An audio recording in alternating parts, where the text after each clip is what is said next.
Hello and welcome to CSIR square. आज हम second part start करने वाले हैं साइटोस्केलेटन में, जिसमें हम डील करेंगे माइक्रोफिलामेंट के सेकेंड पोर्शन से, जिसमें आज हम पढ़ने वाले हैं एक्टिन बाइंडिंग प्रोटीन। और मैं हूं आपकी educator Saumya. So let's get started. कल की क्लास में हमने माइक्रोफिलामेंट से रिलेटेड जो बेसिक था वो सारा कवर कर लिया था। अगर आप ये वीडियो आप अभी देख रहे हैं तो प्लीज लास्ट वीडियो को जरूर देखिए, क्योंकि उसके आगे का कंटिन्यूएशन में है। तो हम डील करते हैं एक्टिन बाइंडिंग प्रोटीन्स को। एक्टिन बाइंडिंग प्रोटीन्स ये क्या करते हैं? रेगुलेट करते हैं किसको? असेंबली को और डिसअसेंबली को। ऐसे प्रोटीन्स जो कि किससे बाइंड करेंगे? एक्टिन से बाइंड करेंगे। उन प्रोटीन्स के साथ आज हम क्लास को स्टार्ट करने वाले हैं। ये जो एक्टिन बाइंडिंग प्रोटीन्स हैं, सिंस ये एक्टिन से बाइंड करने वाले प्रोटीन्स हैं, तो इनके पास क्या होगा? एक्टिन से बाइंड करने के लिए डोमेन होगा। इसको क्या बोला जाता है? ABD domain.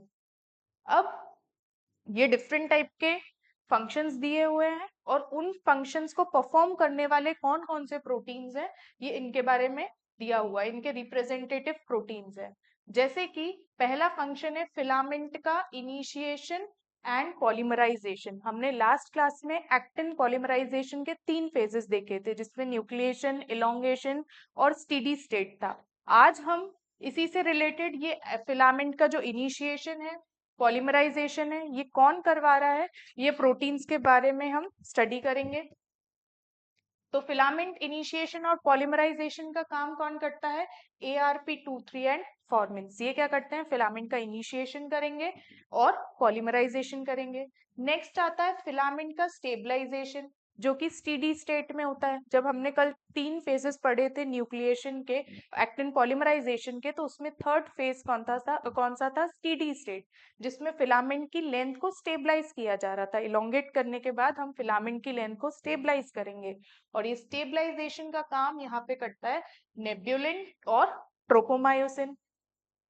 तीसरा आता है अपना फिलामेंट क्रॉस लिंकिंग। अब फिलामेंट्स है वो बंडल्स के फॉर्म में प्रेजेंट रहते हैं, तो उनकी क्रॉस लिंकिंग करने का काम इस तरीके से फिलामेंट्स प्रेजेंट होते हैं। और इनकी आपस में क्रॉस लिंकिंग करने के लिए प्रोटीन्स होते हैं, और वो प्रोटीन्स कौन से हैं? 4 टाइप के प्रोटीन्स होते हैं। ये है अल्फा एक्टिनिन, फिलामिन, फिब्रिन और विलिन। ये 4 टाइप के प्रोटीन्स हैं जो कि क्या करेंगे? फिलामेंट की क्रॉस लिंकिंग करवाएंगे। अब आते हैं फोर्थ टाइप के, एंड कैपिंग। कल हमने पढ़ा था कि माइक्रोफिलामेंट में जो फॉर्म माइक्रोफिलामेंट जो होता है वो इस तरीके से स्ट्रक्चर होता है। उसके क्या देखने को मिलेंगे? हमको 2 एंड्स देखने को मिलते हैं। एक होता है नेगेटिव एंड और एक होता है पॉजिटिव एंड। अब ये 2 एंड्स होते हैं, जब इन एंड्स पे कैपिंग कर दी जाती है, कैप लगा दी जाती है, ऐसे प्रोटीन्स कहलाते हैं एंड कैपिंग करवाने वाले प्रोटीन्स। और वो क्या होते हैं? कैपजेड और ट्रोपोमोड्यूलिन। कैपजेड जो होता है वो पॉजिटिव एंड पे कैपिंग करवाएगा। ट्रोपोमोड्यूलिन जो है वो नेगेटिव एंड पे कैपिंग करवाएगा। अब ये जो कैपिंग करवाने वाले प्रोटीन्स हैं, ये जो फंक्शन हो रहा है, जैसे हमने लास्ट क्लास में भी पढ़ा था कि पॉलीमराइजेशन हमेशा पॉजिटिव एंड पे होता है। तो पॉजिटिव एंड पे अगर आप कैप लगा देंगे तो पॉलीमराइजेशन की प्रोसीजर नहीं होगी। ऐसे ही अगर आप नेगेटिव एंड पे ट्रोपोमोड्यूलिन की कैपिंग करवा देंगे तो नेगेटिव एंड पे सिंस डीपॉलीमराइजेशन होता है तो डीपॉलीमराइजेशन नहीं होगा। अब नेक्स्ट है फिलामेंट सेवरिंग या डीपॉलीमराइजेशन करवाने वाले प्रोटीन। फिलामेंट सेवरिंग का मतलब होता है बीच से ब्रेक कर देना। ठीक है, ये प्रोसीजर अक्सर कैपिंग के बाद होती है। जब कैपिंग हो गई तो ना इस एंड से डीपॉलीमराइजेशन होगा ना इस एंड से पॉलीमराइजेशन होगा। तब क्या होता है? तब इस फिलामेंट को तोड़ दिया जाता है बीच से। और ये तोड़ने का काम कौन करता है? फिलामेंट सेवरिंग प्रोटीन्स, या इनको डीपॉलीमराइजेशन करवाने वाले प्रोटीन्स भी बोला जाता है। इसका एग्जाम्पल आता है कोफिलिन, जिसको ADF भी बोला जाता है, और जेलसोलिन एंड थाइमोसिन। ये 3 प्रोटीन्स हैं जो कि क्या करवाते हैं? फिलामेंट की सेवरिंग यानी फिलामेंट को बीच से ब्रेक करवाने का या डीपॉलीमराइजेशन करवाने का काम करते हैं। नेक्स्ट आते हैं अपने मोनोमर बाइंडिंग प्रोटीन्स। मोनोमर्स की बाइंडिंग करवाने वाले प्रोटीन्स, जिसमें आता है प्रोफिलिन एंड ट्विनफिलिन। नेक्स्ट है आपके एक्टिन फिलामेंट की लिंकेज टू अदर प्रोटीन्स, ऐसे प्रोटीन्स जो एक्टिन फिलामेंट को बाकी सारे प्रोटीन्स के साथ लिंक करवाएंगे, इनकी एक्टिन फिलामेंट की दोस्ती करवाएंगे बाकी सारे प्रोटीन्स के साथ। ऐसे प्रोटीन कौन से हैं? Dystrophin, spectrin, talin and vinculin. तो ये सारे हमने क्या पढ़े? प्रोटीन्स। ये जो टेबल है ये बहुत ही इंपॉर्टेंट टेबल है, इससे आपको सेक्शन बी जो है CSIR नेट का, उसमें आपको क्वेश्चंस काफी देखने को मिलेंगे। इवन MP सेट में भी इस तरीके के क्वेश्चंस पूछे जाते हैं जब 2 मार्क्स से रिलेटेड क्वेश्चंस आते हैं। ये टेबल बहुत इंपॉर्टेंट है, इससे रिलेटेड प्रोटीन्स आपको याद करना पड़ेगा। अभी हम आगे डिस्कस करेंगे इसके रोल्स, तो इससे आपको और क्लियरली इसको ज्यादा याद करने की जरूरत नहीं पड़ेगी, बट ये table it is very very important. अब हमने एक्टिन बाइंडिंग प्रोटीन्स देख लिए, इनका एक ओवरव्यू देख लिया है। अब हम इसको इन डेप्थ जाके डिस्कस करेंगे। पहले इसको एक बार डायग्राम से समझ लेते हैं। ये देखिए, यहाँ पे ये है फिलामेंट, ये एक्टिन फिलामेंट है, ये कैपिंग प्रोटीन है, ये इस तरीके से, ये क्या है? Capping protein. अब पॉइंटेड एंड क्या कहलाता है? Negative and. नेगेटिव एंड पे कैपिंग कौन करता है? अभी हमने देखा, ट्रोपोमोड्यूलिन। पॉजिटिव एंड पे कैपिंग करने का काम कौन करता है? कैपजेड प्रोटीन। ऐसे ही फिलामेंट को स्टेबलाइज करने का काम कौन करता है? नेब्यूलिन एंड ट्रोपोमायोसिन। नेब्यूलिन और ट्रोपोमायोसिन ये दो प्रोटीन्स है जो कि क्या करते हैं? फिलामेंट को स्टेबलाइज करने का काम करते हैं। अब फिर आते हैं सेवरिंग प्रोटीन। अभी मैंने बताया था सेवरिंग का मतलब होता है बीच से ब्रेक करना। ये कैपिंग के बाद होती है। देखिए, एक इस एंड पे कैपिंग है, एक इस एंड पे कैपिंग है। अब इस कैपिंग के बीच में हमको क्या करना है? इस फिलामेंट को तोड़ना है। तो ये तोड़ने का काम कौन करेगा? ये इस तरीके से सेवरिंग प्रोटीन करेंगे और फिलामेंट को दो पार्ट्स में ब्रेक कर देंगे। उसका एग्जाम्पल कौन सा आ जाता है? ADF या कोफिलिन, जेलसोलिन या थाइमोसिन। ये तीन एग्जाम्पल्स हैं किसके? सेवरिंग प्रोटीन्स के। अब नेक्स्ट आते हैं cross linking proteins. Cross linking proteins, ये एक फिलामेंट है, ये दूसरा फिलामेंट है, इसको लिंक करने का काम कौन करता है? Cross linking proteins. Cross linking proteins में एग्जाम्पल कौन सा आ जाता है? अल्फा एक्टिनिन, फिलामिन, फिम्ब्रिन और विलिन। ये चार प्रोटीन्स है जो कि क्या करवाएंगे? फिलामेंट्स की क्रॉस लिंकिंग करवाएंगे। नेक्स्ट आता है अपना किसका? डीपॉलीमराइजेशन। पॉलीमराइजेशन करवाने वाले, ये ATP ADP का एक्सचेंज करवाने वाले प्रोटीन कौन से हैं? प्रोफिलिन एंड ट्विनफिलिन। तो इस तरीके से क्या है, हमने इनके स्ट्रक्चर के फॉर्म में, डायग्रामेटिक फॉर्म में भी इनका प्रेजेंटेशन देख लिया कि किस तरीके से ये प्रोटीन्स अपना कहाँ कहाँ पे रोल प्ले करते हैं।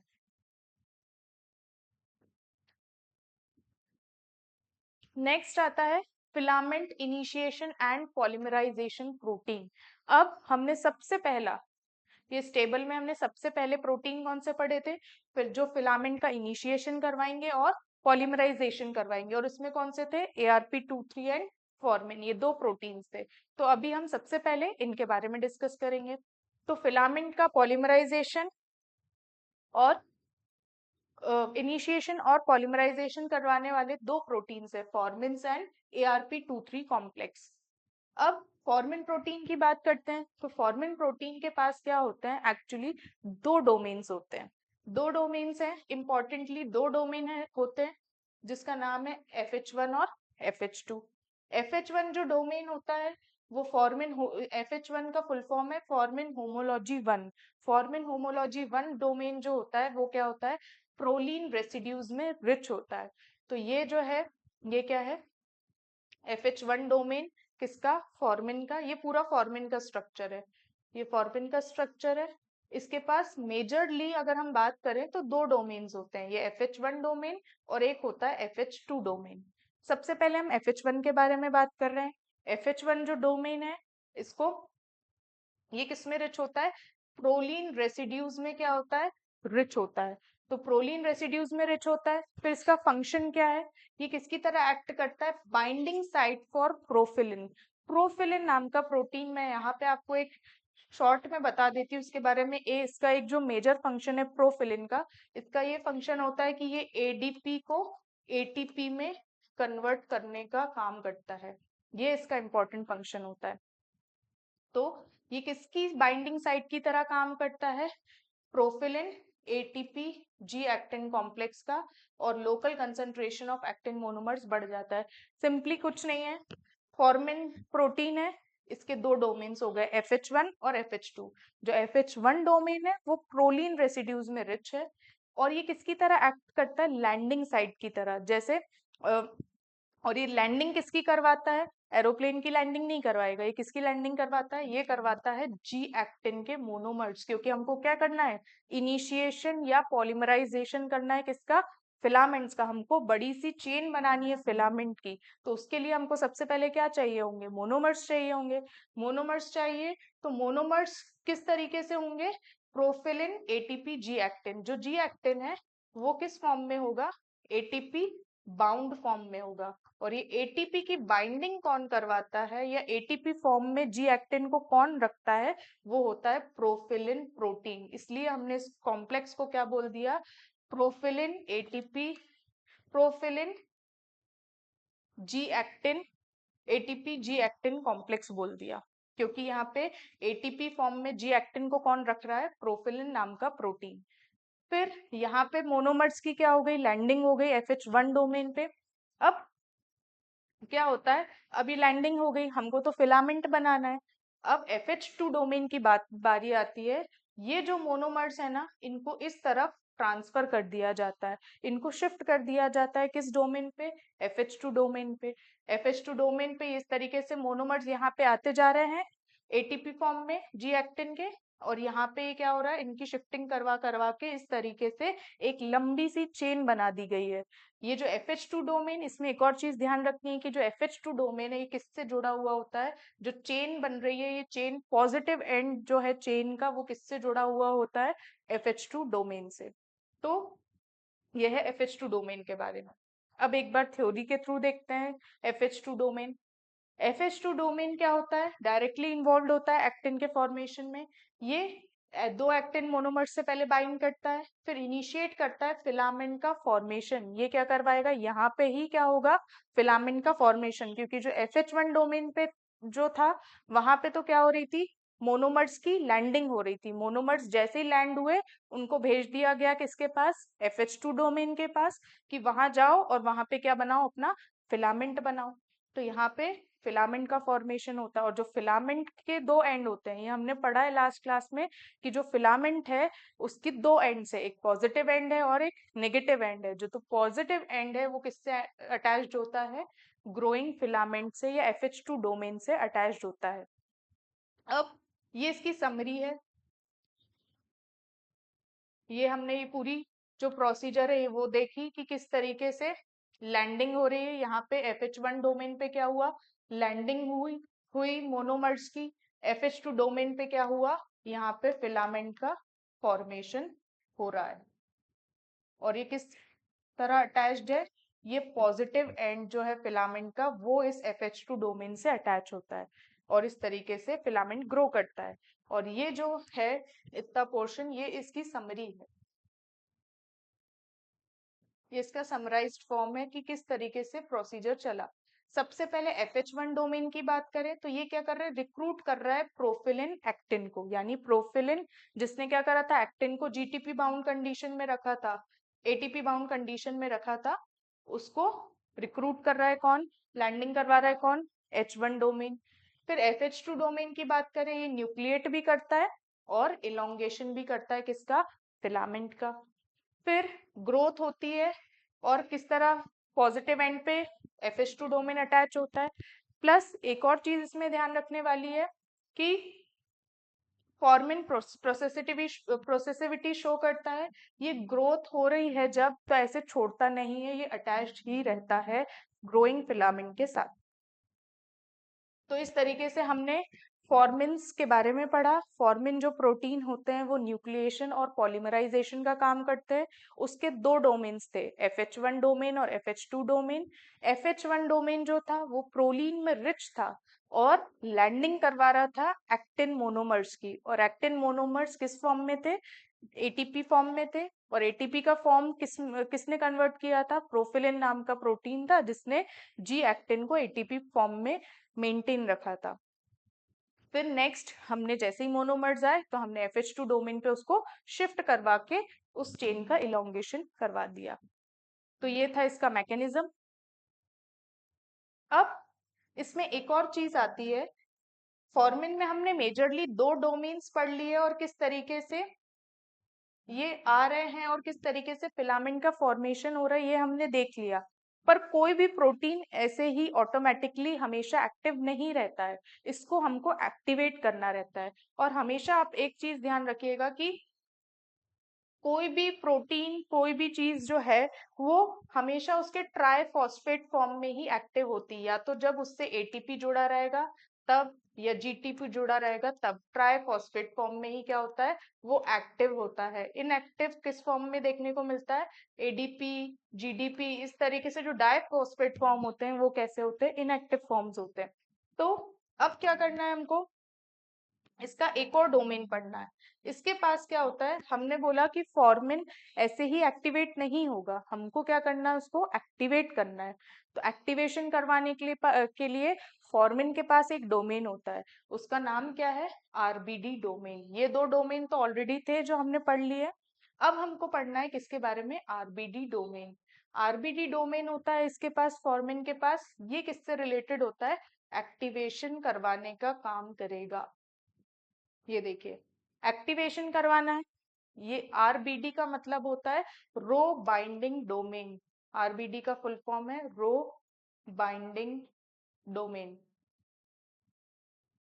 रो बाइंडिंग डोमेन है तो ये किसको बाइंड करेगा, रो प्रोटीन को। और किस फॉर्म में बाइंड करेगा, मुझे एक्टिवेट करना है इस फॉर्मिन को, तो किस फॉर्म में मैं बाइंड करूंगी रो को, जीटीपी के फॉर्म में। जीटीपी के साथ ये एक्टिवेट हो जाएगा तो ये क्या कर देगा, जैसे ही रो बाइंडिंग डोमेन के साथ रो प्रोटीन बाइंड हुआ, ये फॉर्मिन को क्या कर देगा, एक्टिवेट कर देगा। एक्टिवेशन हो गया तो ये प्रोसीजर स्टार्ट हो जाएगी और इस तरीके से फिलामेंट का न्यूक्लिएशन हो जाएगा। जो वर्क इसको करना है वो कर लेगा। तो इस तरीके से हम ये कह सकते हैं कि 2 मेजर डोमेन होते हैं जो कि फिलामेंट का फॉर्मेशन करते हैं। बट अगर एक्टिवेशन की बात करें तो एक्टिवेशन के लिए भी फॉर्मिन के पास एक डोमेन होता है जिसको हम बोलते हैं आरबीडी डोमेन या रो बाइंडिंग डोमेन। अब इसी को हमने थ्योरेटिकल फॉर्म में लिखा हुआ है, ये इसकी स्टेप्स है। सबसे पहला प्रोसीजर क्या होता है, हमको फॉर्मिन को क्या करना है, एक्टिवेट करना है। एक्टिवेट करना है तो कौन से प्रोटीन करते हैं, रो। और मैंने अभी बताया कि जीडीपी फॉर्म या डाइफॉस्फेट फॉर्म क्या होता है, इनएक्टिव होता है। और जो ट्राइफॉस्फेट फॉर्म होता है वो कैसा होता है, एक्टिव फॉर्म होता है। अब ये एक इंपॉर्टेंट पॉइंट है, रो जीटीपी बाइंड्स टू फॉर्मिन। ये किससे बाइंड करता है, रो जीटीपी फॉर्मिन से बाइंड करता है। किस फॉर्म में, जीटीपी के फॉर्म में। और ये ऑलरेडी PYQ आया हुआ है कि फॉर्मिन किससे बाइंड करता है, तो ये किससे बाइंड करता है, रो जीटीपी से बाइंड करता है। फिर सेकेंड स्टेप कौन सी आती है, एक्टिवेशन तो हमने कर दिया।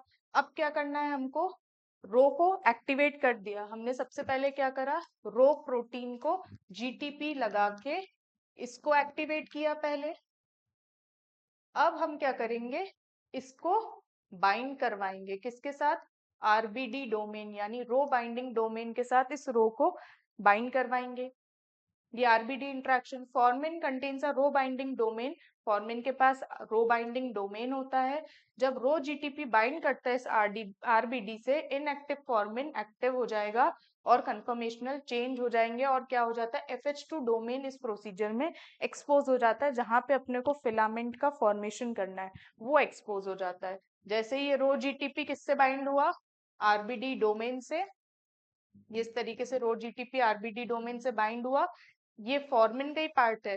तो फॉर्मिन में हो जाता है कन्फर्मेशनल चेंज, फॉर्मिन में चेंज आया और वो क्या हो जाता है, FH2 डोमेन को एक्सपोज कर देता है।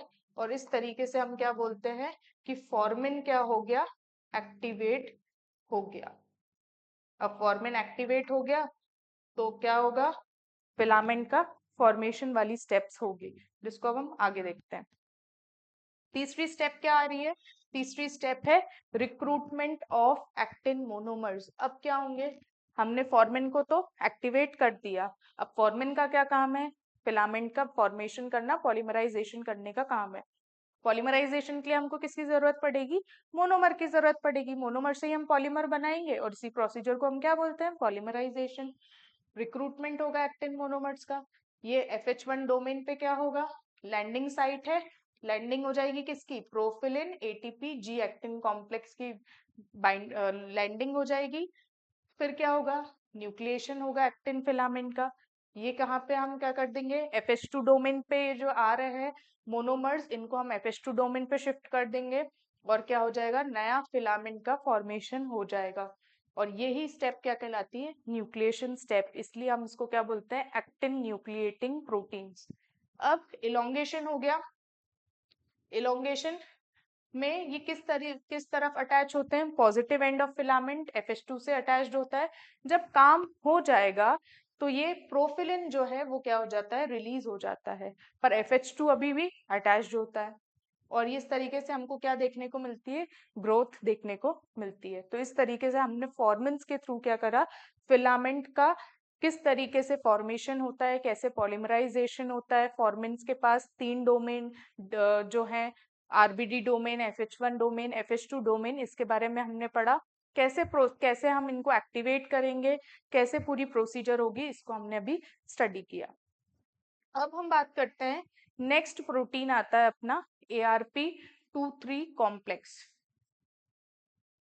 अभी हमने पढ़ा था कि फिलामेंट का न्यूक्लिएशन या पॉलीमराइजेशन करने वाले 2 प्रोटीन है, एक होता है फॉर्मिन और एक होता है ARP23 कॉम्प्लेक्स। फॉर्मिन्स तो हमने पढ़ लिए। अब हम बात करते हैं ARP23 कॉम्प्लेक्स। तो सबसे पहले मैं इसको डायग्राम के थ्रू बताती हूँ। जो ARP23 कॉम्प्लेक्स है ये ऐसे एक्टिव नहीं रहता है। ये जब अकेला होता है ना, तो ARP23 अकेला जब है तो ये क्या होता है? इनएक्टिव रहता है। इसको चाहिए फ्रेंड्स। इसने बोला मैं अकेले एक्टिवेट नहीं होऊंगा, मैं अकेले न्यूक्लिएशन या पॉलीमराइजेशन नहीं करूंगा, मुझे मेरे 2 फ्रेंड्स चाहिए। और उसके 2 फ्रेंड्स कौन से हैं? NPF, जिसको क्या बोला जाता है? Nucleation promoting factor. ये NPF उसको क्या चाहिए? अपने 2 फ्रेंड्स चाहिए। ये इस तरीके से 2 है NPF। ये 2 NPF के मॉलिक्यूल आते हैं। अब जैसे ही इसके पास इसके फ्रेंड्स आ गए, पर ये जो NPF है इनके पास क्या है? इनके पास डोमेन्स होते हैं, 3 डोमेन्स प्रेजेंट होते हैं। एक होता है W, ये इस तरीके से इसके डोमेन दिए, ये NPF का स्ट्रक्चर है। NPF के स्ट्रक्चर में क्या दिया? एक होता है W, एक होता है C और एक होता है A। ये NPF का के पास 3 डोमेन होते हैं। अब क्या है? हमको फिलामेंट का पॉलीमराइजेशन करवाना है, एक्टिन का पॉलीमराइजेशन करवाना है। तो W एंड जो है डोमेन पे, W डोमेन पे कौन अटैच होता है? एक्टिन। G एक्टिन यहाँ पे सबसे पहले आके कौन अटैच होता है? G actin. किससे? W डोमेन से। और ए जो डोमेन है उससे कौन आके अटैच होता है? ARP23। ये NPF का मॉलिक्यूल ही है। NPF के पास 3 डोमेन है। एक होता है W डोमेन जिससे G एक्टिन आके अटैच होगा और फिर क्या होगा? पॉलीमराइजेशन होगा। मेन चीज जो है ARP का फंक्शन, उसको हम ब्रांचिंग प्रोटीन बोलते हैं। फिलामेंट तो अब भी हमने फॉर्मेंस के थ्रू बनवा लिया। ये इस तरीके से फॉर्मेंस से हमने फिलामेंट बनवा लिया। अब हमको क्या करवाना है? इन फिलामेंट्स में क्या होती है? ब्रांच भी देखने को मिलती है। और ये ब्रांचिंग करवाने का काम मेजरली कौन करता है? ARP23। अब NPF उसको फ्रेंड्स चाहिए थे ARP23 को, हमने उसको दे दिए और उससे आके क्या अटैच हो गए? एक्टिन अटैच हो गया, ARP23 अटैच हो गया। ये इस तरीके से एक्टिन के सब यूनिट्स हैं। एक्टिन के सब यूनिट्स किससे अटैच हो गए? ये NPF था, NPF से आके कौन अटैच हो गए? एक्टिन। किस डोमेन से अटैच होंगे? W डोमेन से अटैच होंगे। फिर ARP23 आया, ARP23 अटैच हुआ इसके साथ। किस डोमेन से अटैच होगा? NPF के। NPF के A डोमेन से आके अटैच कौन होगा? ARP23 का कॉम्प्लेक्स। अब इन दोनों से क्या हो गया? अटैचमेंट हो गया। अब ये क्या होगा? रिक्रूट हो जाएगा इस फिलामेंट पे। फिलामेंट के किस साइड पे अटैच होगा? ये अटैच होता है पॉजिटिव एंड साइड। ये जो नया ARP23 जो ब्रांचिंग बनाएगा फिलामेंट्स के साथ, तो वो थोड़ा सा किस तरफ अटैच होता है? पॉजिटिव एंड साइड अटैच होता है। और जब ये अटैच होता है तो इस तरीके से एक 70 डिग्री का एंगल देखने को मिलता है ये दो फिलामेंट्स के बीच में। तो सिंपल था, कुछ भी प्रोसीजर नहीं थी। ARP23 को हम ब्रांचिंग प्रोटीन बोलते हैं, ये ब्रांच बनाएगा। फिलामेंट से हमने फॉर्मिन से हमने फिलामेंट की एक लीनियर चेन तो बनवा ली, बट अब हमको ब्रांच करवाना है, ब्रांचिंग करवाना है, उसके लिए हमको प्रोटीन लगता है, वो है ARP23। अब ARP23 बोलता है कि मैं ऐसे ही एक्टिवेट नहीं होऊंगा, मुझे चाहिए मेरे दो फ्रेंड्स। तो हमने उससे बोला कि ठीक है हम आपको दो फ्रेंड्स देते हैं। उसने बोला कि मेरे दो फ्रेंड्स हैं NPF। NPF के पास क्या है, NPF के पास तीन डोमेन्स थे, W, C और A। W डोमेन से जाके कौन अटैच हो जाता है, G एक्टिन। और जी ये जो ARP23 है ये खुद किससे अटैच होता है, NPF के A डोमेन से अटैच होता है। जैसे अटैच होगा इस तरीके से, और फिर क्या होगा, ये ब्रांच का फॉर्मेशन होता है। किस एंड पे अटैच होता है, ये पॉजिटिव एंड पे जाके अटैच हो जाता है, और एक 70 डिग्री का एंगल हमको देखने को मिलता है इन दोनों फिलामेंट्स के बीच में। तो इस तरीके से ब्रांच फॉर्मेशन हो जाता है किसके साथ, ARP23 कॉम्प्लेक्स के साथ। और ये जो 2 और 3 है ये क्या है, सब यूनिट्स हैं ARP के कॉम्प्लेक्स की। तो सिंपल था, कुछ भी नहीं था, कुछ फ्यू स्टेप्स में ये प्रोसीजर हो जाती है ब्रांचिंग की। अब इसको थ्योरेटिकल फॉर्म में देखते हैं। ARP23 कॉम्प्लेक्स कैसा है, एक्टिन न्यूक्लिएटिंग प्रोटीन है। ये किसके लिए रिस्पॉन्सिबल होता है, ब्रांचिंग के लिए रिस्पॉन्सिबल होता है। ये सारे यूकैरियोट्स में प्रेजेंट होता है। 7 सब यूनिट्स होती हैं इसके पास, जिसमें से 2 यूनिट्स कौन कौन सी है, ARP2 और 3। जो दो सब यूनिट्स हम पढ़ रहे हैं ARP23 कॉम्प्लेक्स इसको बोल रहे हैं, ये इसकी सब यूनिट्स को रिप्रेजेंट कर रहा है। अब मैंने बताया कि ARP23 जब अकेला है ना तो बहुत वीक है, तो ये क्या है, वीक होता है। और जैसे ही इसके साथ इसको उसके फ्रेंड्स मिल जाते हैं, कौन, NPF, तो ये क्या हो जाता है, एक्टिवेट हो जाता है, ये हैप्पी हो जाता है। अब ये NPF की कैरेक्टरिस्टिक्स है, इसके पास कितने डोमेन है, 3 डोमेन है, जिसको हम क्या बोलते हैं, WCA। W का मतलब होता है WH2, ये किससे बाइंड करता है, एक्टिन मोनोमर से।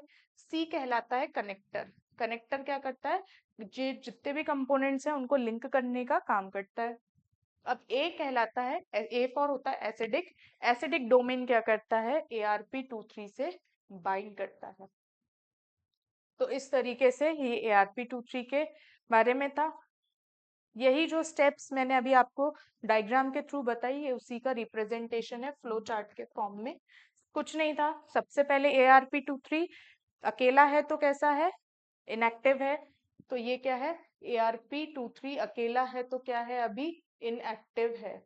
जैसे ही इसको इसके फ्रेंड्स मिल गए, कौन, NPF, तो NPF जैसे ही बाइंड करे किसके साथ, तो ये क्या हो जाएगा, एक्टिवेट हो जाएगा। और ये WH2 डोमेन जो है NPF का वो किससे बाइंड करता है, ATP से बाइंड, G एक्टिन से बाइंड करता है।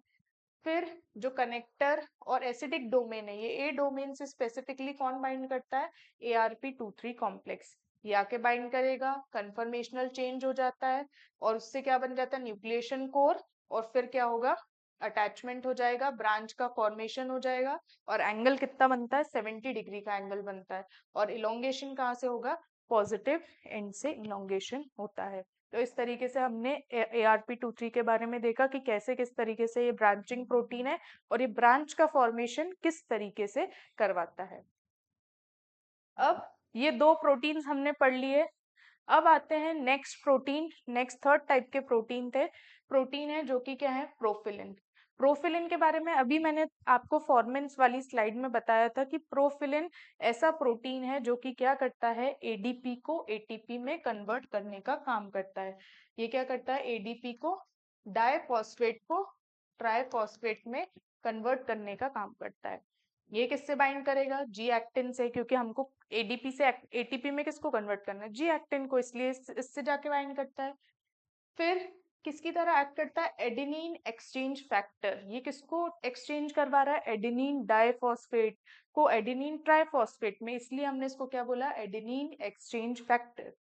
ये कन्वर्ट करता है ADP एक्टिन को ATP एक्टिन में, form profilin ATP G actin complex. अभी हमने देखा था फॉर्मिन्स जब हम पढ़ रहे थे, तो प्रोफिलिन ATP G एक्टिन का कॉम्प्लेक्स बन रहा था वहां पर। ये क्या करता है, एक्टिन को पॉजिटिव एंड की तरफ डिलीवर करने का काम करता है और पॉलीमराइजेशन में हेल्प करता है। Dissociates after actin is added, जैसे ही एक्टिन ऐड हो जाएगा, अभी मैंने फॉर्मेंस में भी बताया था कि प्रोफिलिन का जैसे ही एक्टिन ऐड कर देता है वो प्रोफिलिन हट जाता है, उसका काम हो जाता है। तो इससे आपको ये एक बिल्कुल समराइज्ड लाइन में पूरी स्लाइड का समरी लिखी हुई है। प्रोफिलिन एक्टिन को ग्रो करने में मदद करता है, कैसे? Fastly at the positive end by converting ADP actin to ATP actin. इसके लिए आप एक कोड याद रख सकते हैं, वो है पी पी पी। पहला पी प्रोफिलिन के लिए, सेकंड पी पॉजिटिव एंड के लिए, और थर्ड पी फॉर पॉलीमराइजेशन। तो क्या करता है, प्रोफिलिन पॉजिटिव एंड पे बाइंड करके पॉलीमराइजेशन करता है। तो यही लिखा हुआ है, और एडीपी एक्टिन को एटीपी एक्टिन में कन्वर्ट करता है। अब नेक्स्ट आते हैं अपन, नेक्स्ट फोर्थ आता है आपका कोफिलिन। कोफिलिन इसका थोड़ा सा प्रोफिलिन का अपोजिट काम करता है। ये किससे बाइंड करता है, एडीपी एक्टिन के साथ बाइंड करता है। और ये क्या करता है, डीपॉलीमराइज, जैसे प्रोफिलिन पॉलीमराइजेशन करवा रहा था, ऐसी कोफिलिन क्या करवाता है, डीपॉलीमराइजेशन का काम करवाता है। और डीपॉलीमराइजेशन कहाँ से होता है, नेगेटिव एंड से रिमूवल होता है। तो ये नेगेटिव एंड से डीपॉलीमराइजेशन करवाता है कौन, cofilin.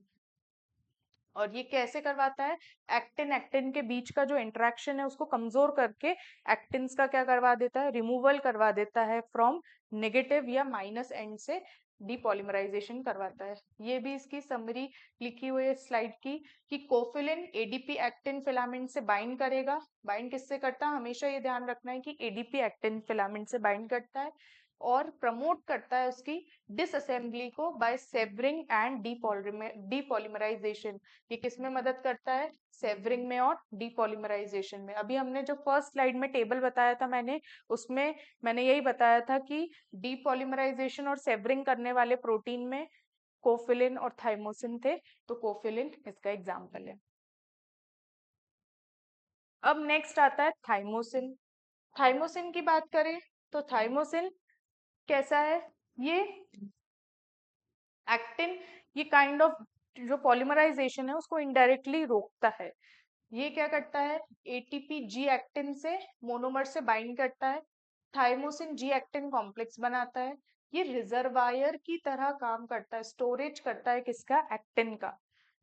Controls availability of free actin monomers, effect on polymerisation, prevent करता है addition of actin to positive end and negative end, means ये क्या करता है, पॉलीमराइजेशन को ब्लॉक करता है।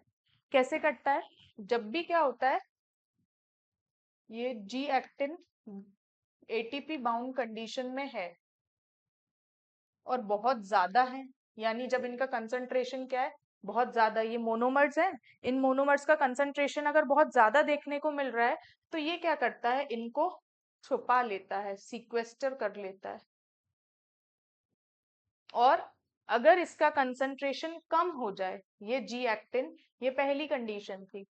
दूसरी कंडीशन क्या है, जब ये जी एक्टिन एटीपी का कंसंट्रेशन अगर इसको दिखता है कि कम हो गया है, तो ये क्या करता है, ये इनको रिलीज कर देता है। इसको आप ऐसे समझ सकते हैं, जैसे आपके घर में, जैसे कुछ छोटे बच्चे होते हैं, जब वो किसी के घर में जाते हैं और बहुत सारे खिलौने देखते हैं, तो वो क्या होते हैं, फटाक से अपने पास रख लेते हैं। पर जैसे ही मम्मी को पता चलता है कि इसने दूसरे के खिलौने चुरा लिए हैं, क्योंकि बहुत सारे खिलौने थे तो उसने चुरा लिए, तो जैसे ही मम्मी एक थप्पड़ मारती है तो वो क्या कर देता है, उन खिलौनों को वापस कर देता है। तो थाइमोसिन भी किसकी तरह, इसी तरह वो छोटे बच्चे की तरह काम करता है। जैसे ही ज्यादा दिखता है तो छुपा के रख लेता है, और जैसे ही क्या होता है, मम्मी ने थप्पड़ मारा, क्योंकि उसके पास खिलौने हो गए कम, तो रिलीज कर देता है। तो इस तरीके से थाइमोसिन का काम चलता है। ये इसी तरीके से लिखा हुआ है। थाइमोसिन क्या होता है, बाइंड करेगा जब जी एक्टिन एटीपी का कंसंट्रेशन हाई है, जी एक्टिन ज्यादा है, तो ये थाइमोसिन क्या करता है, बाइंड कर लेगा कॉम्प्लेक्स बना लेगा और पॉलीमराइजेशन नहीं होने देगा। मोनोमर्स ही क्या कर लिए इसने, छुपा लिए, तो पॉलीमराइजेशन तो नहीं होगा। तो ये क्या कर देगा, पॉलीमराइजेशन को रोक देगा। अब जी एक्टिन एटीपी का कंसंट्रेशन हो गया है कम, अब कम हो गए हैं, तो क्या हो गया, यानी मम्मी ने मारा है क्योंकि उसके पास हो गया है कम। तब क्या होगा, ये कॉम्प्लेक्स ब्रेक हो जाएगा और ये क्या कर देगा, रिलीज कर देगा किसको, जी एक्टिन को रिलीज कर देगा और फिलामेंट के फॉर्मेशन के लिए अभी अवेलेबल हो जाएंगे। तो थाइमोसिन का सिर्फ उस छोटे बच्चे की तरह रोल था। ये देखिए इसमें लिखा हुआ है thymosin beta 4 sequesters ATP G actin, यानी सीक्वेस्टर करना मतलब छुपा लेना। ये जी एक्टिन एटीपी से बाउंड जो रहते हैं उनको छुपा लेता है और प्रिवेंट करता है कैसे, पॉलीमराइजेशन को, क्योंकि इसने मोनोमर्स को छुपाया हुआ है तो पॉलीमराइजेशन नहीं हो पाएगा। और रिलीज कर देता है जब भी क्या होगा, जरूरत पड़ेगी। इसी को डायग्राम के फॉर्म में दिया हुआ है किस तरीके से प्रोफिलिन और कोफिलिन की साइकिल चलती है। प्रोफिलिन सिंपल सा कुछ भी नहीं है कि प्रोफिलिन क्या करता है, एक्टिन एटीपी में कन्वर्ट करता है और जो कोफिलिन है वो क्या करेगा, एक्टिन को एडीपी फॉर्म में कन्वर्ट करने का काम करता है। जैसे ही प्रोफिलिन जैसी, और ये थाइमोसिन क्या करता है, जैसे ही कंसंट्रेशन ज्यादा दिखेगा तो इसके साथ ये इसका कंसंट्रेशन ज्यादा दिखा तो उसने क्या कर लिया, इसको छुपा के रखने का काम कर लेता है। दैट्स इट, बस इसमें ज्यादा कुछ नहीं है। अब नेक्स्ट आते हैं अपन, नेक्स्ट टाइप ऑफ प्रोटीन्स। अभी अपन ने प्रोफिलिन, कोफिलिन, थाइमोसिन इनके बारे में पढ़ लिया। अब हम बात करते हैं कैपिंग प्रोटीन्स। कैपिंग प्रोटीन्स क्या करते हैं, कैप का एडिशन करने का काम करते हैं। कैपिंग प्रोटीन्स क्या करते हैं, assembly, block assembly and disassembly at actin filament ends. ये कैपिंग कहाँ की जाती है, एंड्स पे की जाती है। एक होता है फिलामेंट के पास क्या होते हैं, दो एंड्स होते हैं, एक होता है पॉजिटिव एंड और एक होता है कौन सा, नेगेटिव एंड। और ये कैपिंग वाली जो प्रोसीजर है वो कहाँ की जाती है, इन एंड्स पर ही की जाती है। इस तरीके से कैपिंग की जाती है।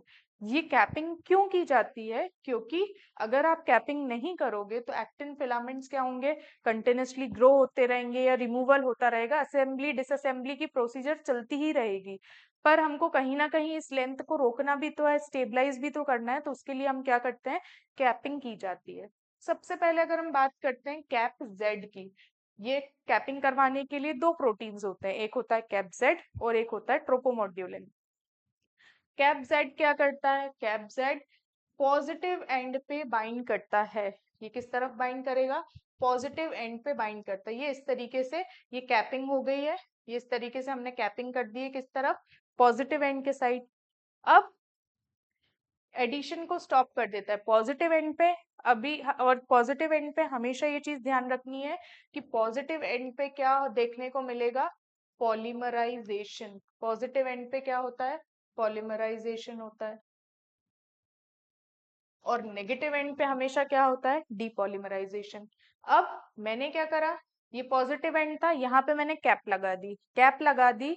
तो जैसे कि सपोज ये है, यहाँ पे ये था पॉजिटिव एंड और मैंने, ये पॉजिटिव एंड था, यहाँ पे मैंने क्या करा, ये कैप लगा दी। अब कैप लगा दी, यहाँ पे हो सकता है पहले मैं कुछ ऐड कर पा रही होंगी, बट जैसे ही कैप लगा दी मैंने तो मैं इस एंड पे अब कुछ भी ऐड नहीं कर पाऊंगी। यानी कैपिंग से क्या होता है, जहां भी कैपिंग होगी उस जगह का वो फंक्शन परफॉर्म नहीं हो पाएगा। जैसे पॉजिटिव एंड पे कैपिंग होगी तो पॉलीमराइजेशन नहीं होगा, और यही कैप को मैं नेगेटिव एंड पे लगा दूं तो नेगेटिव एंड पे क्या होता है, डीपॉलीमराइजेशन।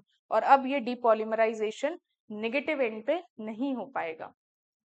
तो देखते हैं, ये इस तरीके से पॉजिटिव एंड पे मैंने बोला कैपिंग कर दी, पॉजिटिव एंड पे क्या हो रहा था, पॉलीमराइजेशन। अब क्या होगा, पॉलीमराइजेशन नहीं होगा, पॉलीमराइजेशन नहीं होगा। पर ये नेगेटिव एंड पे तो डीपॉलीमराइजेशन चल ही रहा था, यहाँ पे तो मैंने कोई भी कैपिंग नहीं करी है। तो क्या होगा, नेगेटिव एंड से तो जो है रिमूवल होता रहेगा। ठीक है, नेगेटिव एंड से रिमूवल होता रहेगा, तो इस तरीके से ये जो फिलामेंट है वो कैसा हो गया, श्रिंक हो गया, छोटा हो गया साइज में। क्यों, क्योंकि पॉलीमराइजेशन तो नहीं हो रहा था कैपिंग की वजह से, और डीपॉलीमराइजेशन नेगेटिव एंड से तो कंटिन्यूसली हो रहा था। तो ये लिखा है binds to positive end of actin filament, और एडिशन को, नए एक्टिन मोनोमर्स का एडिशन नहीं होने देता क्योंकि कैपिंग हो गई है। प्रिवेंट करता है पॉलीमराइजेशन को पॉजिटिव एंड पे, और स्टेबलाइज करता है, इस तरीके से फिलामेंट की लेंथ क्या हो जाती है, स्टेबलाइज हो जाती है। अब ट्रोपोमोड्यूलिन की बात करें तो ट्रोपोमोड्यूलिन क्या करता है, नेगेटिव एंड पे बाइंड करता है। किस पे बाइंड करता है, नेगेटिव एंड पे बाइंड करता है। ये नेगेटिव एंड है और इस पे कौन बाइंड करता है, ट्रोपोमोड्यूलिन। नेगेटिव एंड पे हमेशा ध्यान रखना है कि क्या होता है, डीपॉलीमराइजेशन। क्या होता है, डीपॉलीमराइजेशन। डीपॉलीमराइजेशन मतलब रिमूवल ऑफ जी एक्टिन। अब यहाँ से मैं हटा रही हूँ, यहाँ पे हटाने का प्रोसीजर चल रहा था। अब मैंने यहाँ पे कैप लगा दी, तो अब मैं हटा पाऊंगी क्या, नहीं हटा पाऊंगी, क्योंकि यहाँ पे मैंने क्या लगा दी है, ये इस तरीके से कैप लगा दी है। कैप लगा दी तो अब मैं इसको हटाना मेरे लिए मुश्किल हो जाएगा। पर यहाँ पे जो पॉजिटिव एंड था, यहाँ पे तो पॉलीमराइजेशन चल रहा था, तो यहाँ पे देखिए अभी भी पॉलीमराइजेशन चल ही रहा है, यहाँ पे पॉलीमराइजेशन नहीं हटा है। तो यहाँ पे क्या हो जाएगा, ये स्टेबलाइज करता है फिलामेंट को श्रिंक करने के लिए, और इस तरीके से लेंथ क्या हो जाएगी, बढ़ जाएगी, क्योंकि यहाँ से रिमूवल जो होना था वो रिमूवल तो नहीं हो रहा है, और यहाँ से इस एंड से क्या हो रहा है, एडिशन होता जा रहा है। तो फिलामेंट की लेंथ क्या होगी, इंक्रीज होगी, और यहाँ पे क्या हो गई थी, श्रिंक हो गई थी। ठीक है, तो इस तरीके से कैप जेड पॉजिटिव एंड पे बाइंड करेगा, ट्रोपोमोड्यूलिन नेगेटिव एंड पे बाइंड करेगा। जहां भी कैपिंग होगी वो फंक्शन वहां पे नहीं होगा। पॉजिटिव एंड पे कैपिंग कर दोगे तो पॉलीमराइजेशन नहीं होगा, नेगेटिव एंड पे कैपिंग कर दोगे तो डीपॉलीमराइजेशन नहीं होगा। पॉलीमराइजेशन नहीं होगा तो लेंथ छोटी हो जाएगी, डीपॉलीमराइजेशन नहीं होगा तो लेंथ नॉर्मल रही आएगी या लेंथ बढ़ जाएगी। तो इस तरीके से थे ये कैपिंग प्रोटीन के फंक्शन। अब नेक्स्ट बात करते हैं filament savouring proteins. Filament savouring proteins यानी जो बीच से दो पार्ट्स में ब्रेक कर दें। सबसे पहला आता है, इसमें है जेल्सोलिन। जेल्सोलिन क्या होता है, कैल्शियम आयन रेगुलेट करता है किसको, जेल्सोलिन को। जैसे ही आप बाइंड करोगे जेल्सोलिन को कैल्शियम के साथ, इसके अंदर हो जाता है कन्फर्मेशनल चेंज। जैसे ही आपने क्या करा, जेल्सोलिन को बाइंड किया किसके साथ, कैल्शियम के साथ, तो ये क्या हो जाता है, इसमें आ जाता है कन्फर्मेशनल चेंज। और ये क्या करता है, ब्रेक करने का काम, तोड़ा फोड़ी करने का काम यहाँ पे कौन करता है, जेल्सोलिन। और इसकी मदद कौन सा, इसका कोई शरारती दोस्त है, ये इसकी मदद करता है, और वो शरारती दोस्त कौन है, कैल्शियम। जैसे ही कैल्शियम के साथ मिला जेल्सोलिन, पटाख से तोड़ा फोड़ी करने का काम कर देता है, ब्रेक करने का काम करता है। If then remains bound to end caps the positive end, positive end पे बाइंड होता है और जनरेट कर देगा क्या, कौन सा, एक नया नेगेटिव एंड जनरेट हो जाएगा। जैसे कि ये फिलामेंट है, ये इस तरीके से था, कैपिंग थी यहाँ पे, ये पॉजिटिव एंड था, ये नेगेटिव एंड था। मैंने बताया था कि जो सेवरिंग प्रोटीन्स होते हैं इनका फंक्शन कब होता है, जब कैपिंग हो चुकी हो। ये कैपिंग यहाँ पे हो चुकी है, ये कैपिंग इस तरीके से हो चुकी है। यहाँ पे कैप जेड ने कैपिंग कर ली पॉजिटिव एंड पे, और ये नेगेटिव एंड था, तो यहाँ पे कैपिंग किसने कर ली है, ट्रोपोमोड्यूलिन ने, ट्रोपोमोड्यूलिन ने। अब क्या है, मुझे तोड़ना है। ये जो जेल्सोलिन है इसको शरारत सूझ रही है, तो इसने सोचा अब मैं तोड़ूंगा, मुझे ये ऐसा अच्छा नहीं लग रहा है। इसने क्या करा, जेल्सोलिन आया और इसने क्या कर दिया, इसको ब्रेक कर दिया। ये इस तरीके से इसने इसको ब्रेक कर दिया। तो इधर तो कैप है, ऐसे ही यहाँ पे कैप है, यहाँ पे पॉजिटिव एंड है और ये नेगेटिव एंड है। अब ये जो रिजल्टेंट यहाँ से टूट गया है, तो ये कौन सा एंड कहलाएगा इसका, ये कहलाएगा नेगेटिव एंड इस वाले फिलामेंट का। ये फर्स्ट वाले फिलामेंट का, और सेकंड वाले फिलामेंट का ये नेगेटिव था, तो ये कौन सा कहलाएगा, पॉजिटिव एंड। तो इस तरीके से क्या होता है, एक नया नेगेटिव एंड जनरेट होता है अगर ये पॉजिटिव एंड साइड पे ब्रेक करता है तो। जेल्सोलिन will sever the actin filament and turn the gel back into liquid solution. This ability to turn a gel into salt, this is why this protein was named as gelsolin. Gelsolin इसका नाम क्यों पड़ा, क्योंकि ये क्या करता है, जब ये अपना फंक्शन तोड़ा फोड़ी का कर देता है ना, तो ये जेल को वापस किस में कन्वर्ट कर देता है, सॉल यानी सॉल्यूशन यानी लिक्विड में कन्वर्ट कर देता है, इसलिए इसका नाम क्या पड़ा, जेलसोलिन। अब ये आज हमने एक बहुत इंपॉर्टेंट प्रोटीन्स पढ़े। अब इससे रिलेटेड एक प्रैक्टिस का क्वेश्चन लेके आई हूं मैं। ये CSIR नेट में पूछा गया था सितंबर 2022 को, 2022 में। अब एक बार इसको आप ट्राई कीजिए।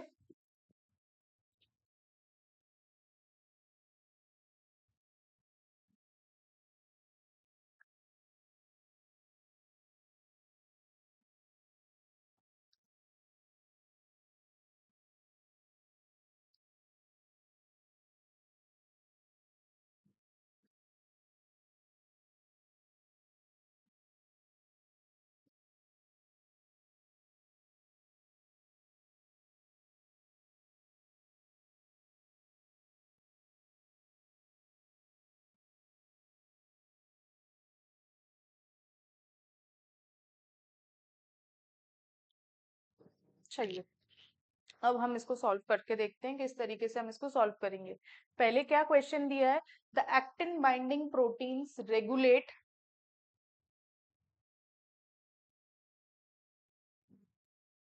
एक्टिन बाइंडिंग प्रोटीन्स रेगुलेट करता है microfilament turnover in a eukaryotic system. ठीक है, ये ने थ्योरी दी हुई है।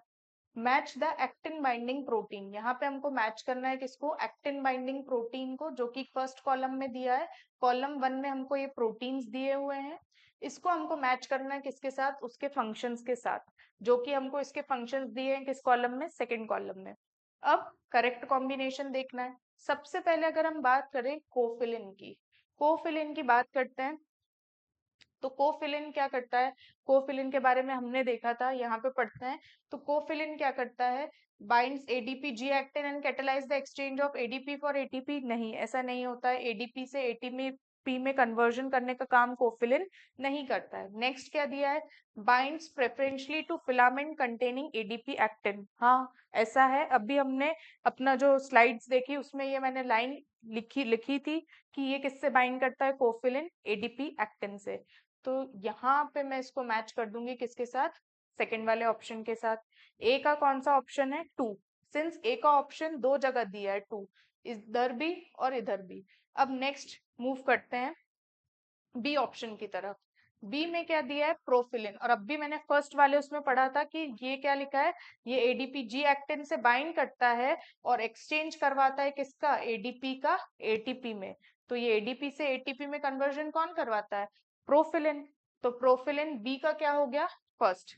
बी का फर्स्ट कहाँ पे दिया हुआ है, ऑप्शन नंबर सी में।